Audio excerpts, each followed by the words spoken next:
Hey guys, Dwayne here.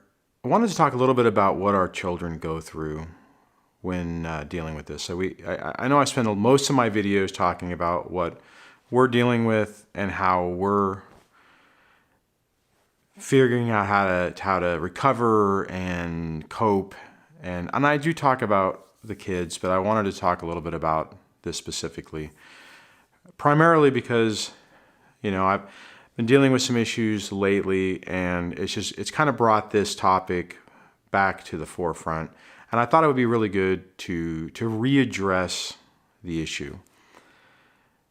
Our kids, they're in a really tough position because they're trying to reconcile what the reality is. And I did talk about this the other day, but they're trying to reconcile the reality of the situation with what they want to believe and with what they think how things are supposed to be, right? That illusion or that stereotype or that fantasy of how their parents are actually supposed to treat them and how they're supposed to take care of them and how they're supposed to nurture them and look out for them. And it's not just the one-off relationship between our children or our child and the other parent. It's also the dynamic between the other kids. And I think sometimes I lose sight of that. And I think I fall into the same trap. I fall into the illusion, the reality, the way it's supposed to be, and the way things really are, which is the reality. But I've talked a lot about my oldest, who's going through this, and he's really having a tough time. He's starting to see the cracks in the facade, and he's starting to understand what's going on. But at the same time, he's also not wanting to believe it. He continues to test the environment to basically validate that it's not true, that maybe what he thinks is no isn't really true. And I think a lot of us can relate to that, right? I mean, I think that if we can honestly take an objective view about our situation and we look at it, we can also recognize that there were multiple times where we did the same thing, where we didn't really want to believe it.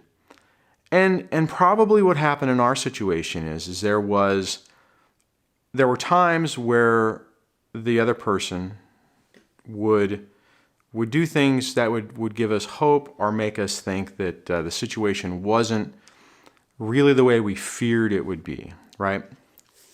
So our children do the same thing.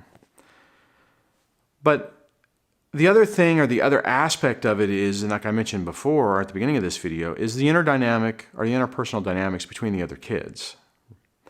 And the games, not the games, but the strategies they're playing to try to garner attention from both parents, right? I mean, even you, right? I mean, even us. Our kids are still going to do things to try to, they'll do things to test us, and they'll do things to make sure that we're really involved and that we really care about them. And I'll talk about two examples. I tell you what, I'll talk about the first one with my youngest. I know I started out with my oldest, but I'll talk about with my youngest. So you guys know that my kids spend a significant amount of time, or majority of the time over the Christmas holiday with their mom. So there was this 26-day period. It was really long, just the way the court order is written. We didn't really anticipate the way the vacation was, and it's basically written to where whoever has the kids for that thing for the particular holiday gets them from the time school's out until it goes back. And it just so happened that the way the break started in the middle of the week, so she had her visitation, and then the break started on which would have been my visitation. So she pretty much had her weekend plus her normal time, and then it rolled into the vacation, and then so then she's already got the 5 days. And anyways, that's irrelevant. Bottom line, what I'm talking about is there's a significant amount of time, and I know I've talked about in other things about the Groundhog Day effect with that, and I thought things were going okay, right? When I first pinged the teacher after the first week back, the report was was pretty good. A few little issues, but things were really on track. So then I kind of got overcome by events, and I failed and didn't reach back out. And then the other day I did, right? I reached back out. I'm like, hey, sorry, just wanted to get an update on how things are going. I sent the teacher an email, hoping to get that, everything's great, everything's good. Well, that's not what happened. I received the email, which basically said that things had pretty much slipped back, or were in the process of slipping back, not completely to where they were before, but significantly enough where she was late with assignments. She hadn't done, the teacher had been sending late notices home that hadn't been signed. Now, partly that's my fault because I hadn't looked, or when I asked, my daughter wasn't necessarily, forthcoming with it, right? And some other attitude problems. So the first part of it is I, talk about it with my daughter at the end, when we get home. Basically said, reestablish the ground rules, tell her she has to do stuff. And actually it started out with she had to work on a report. She sat around for 2 hours and did nothing on it. Then I had to escalate. She got upset, but here's the weird part about that. And keep in mind, my youngest is 11 years old. So after doing this, and then whenever it came time for her to take her shower, I made her take her shower. And I basically said, look, when you're out, you have to get this done. You have to type this up. If you don't get it done, unfortunately, I have no choice, but I have to, take your iPod away and I have to start doing consequences. You have this one chance to get it done. So before that, she's crying and she's upset, whatever. She does her shower, comes back, and then jumps right on it. She gets on everything to the point that she finishes that, she has reading logs that she was late on. She did those. Plus, then she gave me all the stuff that the teacher had sent home to sign, to include her report card, which had an F on it. And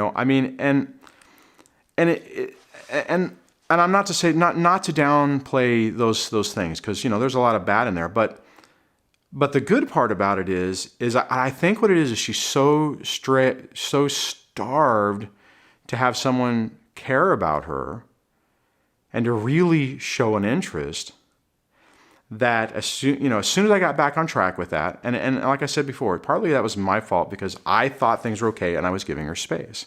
And what was happening is she was escalating it to try to get me to get back involved. I got back involved and her attitude completely changed. She finished the stuff. She was happy. She was in a good mood. She did her work. She gave me all the things to sign, and was even more affectionate, right? And it's like, so that's the first dynamic that's kind of strange. Now, the second part of it is, well, before I move on, the one thing I do want to say is it has taken a lot of time to get to this point. I wouldn't expect that if you're starting out, if you're in year one or the first 6 months of this and you're trying to do this, don't necessarily expect that result. Please keep in mind that I've been working on this for basically 5 years and being consistent. And now I've changed my approach. Instead of going, full anger mode and being more authoritative, I still set ground rules, but I'm really cautious about how I do it. And I try to do it without a lot of angry emotion. Now, I will say that when it got to the point where it escalated, I did escalate that to say, I'm done playing. This is what's going to happen. You will do this, or there will be these consequences. But as soon as it started to connect, I was able to draw it back down. Okay. So the next part of this, talking about my oldest. So he's going through this phase where he's really trying to reconcile things. So there was an incident the other day where his mom has basically been kind of picking on him on stuff. He's trying to branch out, starting to do more things, starting to interact with people. And he's kind of a late bloomer on that, right? So it's not something that he's really done since he started high school. He's a senior now, he graduates soon. So now he's being a little more active on what he wants to try to do. And in talking to him, so Monday, drop him off at school. It's a transition day, and he's like, "Hey, I need my school ID," and I normally just leave it in the car in the visor thing because he doesn't really need it, and he's lost all the other ones, and that way, I could at least have one, right? throughout the last year or so. But his mom's made it an area of contention. So, she had wanted it back. She basically threatened him, saying, if you don't bring, I mean, she had done it before. She's like, if you don't have your ID, and where they go to school, it's a little more complicated to get on. So, you don't it's not just like a normal school. You have to get into a certain area, which requires some passes and stuff like that. But typically they don't check the kids. Anyway, so she's been pushing that, making that the whole issue, that she needs it because they might need that to validate that he can be where he's supposed to be, right?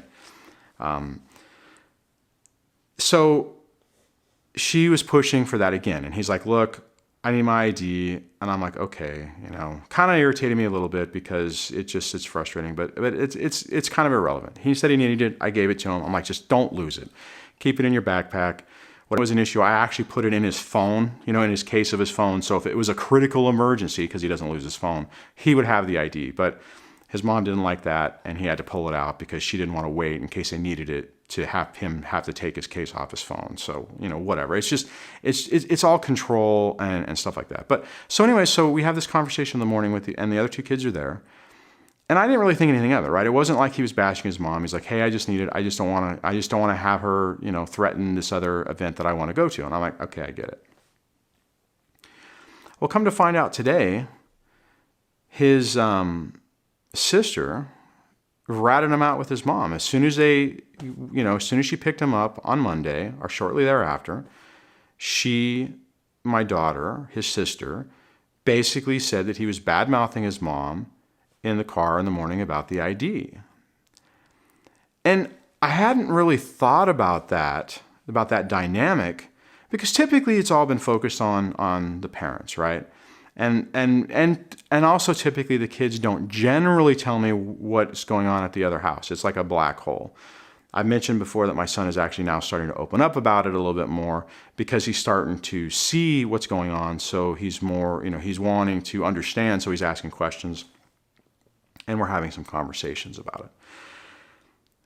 Anyways, so I was surprised that his sister would do that whole dynamic would happen. And it got me thinking about the fact about the weird roles that our kids are actually in. I mean, they're in really complicated positions, and they're having these conflicted views of not reality, but of loyalty. And then you couple that with the fact that they're trying to get praise and admiration from the other parent, and we all know that even if it's covert, that situation has been ingrained in our kids. I mean, they know what the other parent expects to hear, right? And if that's the case, and I've talked about this before about being thrown under the bus by primarily my middle daughter. But I get it, right? I mean, she's in this conflict with her mom and she's trying to deal with it. Now, I never expected it to happen in this situation. And so I think my point is that if you're in this situation and you do have multiple kids, you need to also be aware of the dynamic that they're playing as well. I think we get focused, or we can get focused, thinking that it's really just about us and them, and then the kids are just pawns, which, I mean, they are pawns, but we also have to be cognizant and aware of the fact that there's a strong possibility that they will even be in a situation where they will be played against each other to try to get that attention and, validation from the other parent, or from their parent, from their other parent, right? So the point of bringing this up is just to think about it. Just to have it in your mind so that you're aware of it, so that when this stuff does happen, you're not blindsided by it. You've already thought about it. So, you've already worked out some of the things of how you're going to deal with it, how you're going to talk about it, how you're going to engage with it with your son. I was a little surprised by this one. I was just surprised. I was just like, wow, really? And I'm just like, I'm sorry, man. I mean, I just, it was really, really awkward. So, and I had the kids today because two of them were sick. So it's a transition day, right? So typically what would happen is I would have dropped them off at school today, and then their mom would have picked them up. But when they're sick, we just roll into the summer schedule, which is a 6 o'clock transition. So I went to work, left the kids here, checked on them. They're older. I mean, I got a 17-year-old and an 11-year-old. So, came home, and then at the 6 o'clock time, took them to their mom's. And this was the conversation that I had this evening with my son about it before, like maybe 30 minutes before I took him to his mom. So keep an open mind about what's going on. We got to take steps back so that we're prepared when these things happen, so that we act appropriately and we don't make things worse, right?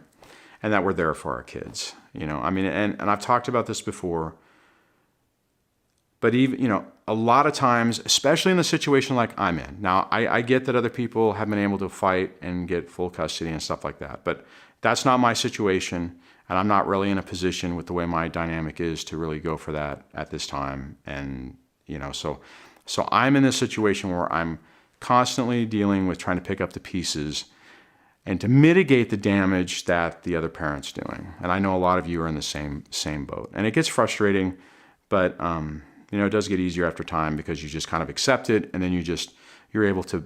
The good part is whenever you accept it and you start focusing on your kids, you build those relationships. Like I told you about the relationship, how it's improving with my youngest and how I'm making positive impacts. And I know, just to go back to that, had I engaged with it earlier and checked earlier, I could have got her on track. Now, it would have been nicer if I would have had them this weekend so that I could have continued that, got her caught up with the homework and stuff. But, it's not the case. So I did send all the information to their mom, or to her mom, all the stuff, the summary of what's missing, scanned copies of everything, like I've talked about in the hybrid no contact. On this particular email, I did actually include some information to say she's slipping back, she's having some issues, here are the paperwork, and, just so, maybe her mom will talk to her about it, maybe she won't, I don't know, but, I at least did my part, right? Okay, so on that, if you guys have some things you want to add, or some different perspectives, or some different ways you've dealt with this, leave it in the comments. If you like this video, give it a thumbs up. If you do like the channel, please subscribe. And I will talk to you guys on the next video. So take care. Bye.